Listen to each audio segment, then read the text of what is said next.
ঈদের ছুটি শেষে সাপ্তাহিক ছুটির দিনেও কক্সবাজারে ভিড় ভ্রমণ পিপাসুদের। বিস্তৃত বালিয়াড়ির সৈকতে আনন্দে মাতেন তারা। তবে পর্যটক সমাগম হলেও কাঙ্ক্ষিত মুনাফা হবে না বলেই দাবি ব্যবসায়ীদের। বর্ষা মৌসুমে উত্তাল সমুদ্র যেন যৌবন রূপ মেলে ধরেছে ভ্রমণ পিপাসুদের জন্য।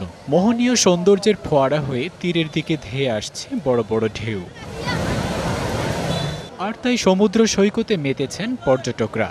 বালিয়াড়িতে কেউ কেউ ব্যস্ত সেলফি তুলতে, আবার কেউ বিচ বাইক ও ঘোড়ায় চড়ে আনন্দ উপভোগ করছেন। এরকম সমুদ্র সৈকতে এসে আসলে মানুষের মন অনেকই হালকা হয়ে যায়, অনেকই ভালো লাগে। ঈদের ছুটিতে অনেক আনন্দ করতেছি সবাই মিলে। চার দেওয়ালের ভিতরে থাকি তো আমরা তো আবহাওয়া এরকম ওই পাই না, যেহেতু আমরা ঈদের ছুটি পেয়েছি একদিন, তো আমরা চাইছি যে ঘুরি ফ্যামিলি নিয়ে। নগদের কাছে সব গ্রাহকই প্রিয়, তাই তো সারা দেশে ক্যাশ আউট চার্জ সবচেয়ে কম।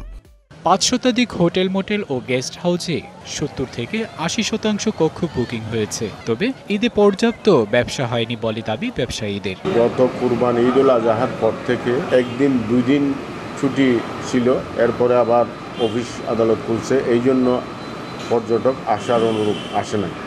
ঘুরতে আসাদের নিরাপত্তা ও হয়রানি রোধে কাজ করার কথা বলছে ট্যুরিস্ট পুলিশ। কোনো উইং থেকে যদি কোনো অবস্থা থেকে ট্যুরিস্টদেরকে যদি কোনো ধরনের হয়রানি করা হয়, তাহলে ট্যুরিস্ট পুলিশ তাদের বিরুদ্ধে শক্ত অবস্থান নেবে। সমুদ্র সৈকত ছাড়াও হিমছড়ি, ইনানি, মেরিন ড্রাইভ সহ শহরের বার্মিজ মার্কেট ও পর্যটন কেন্দ্রগুলো ঘুরে দেখছেন পর্যটকরা। DBC news desk.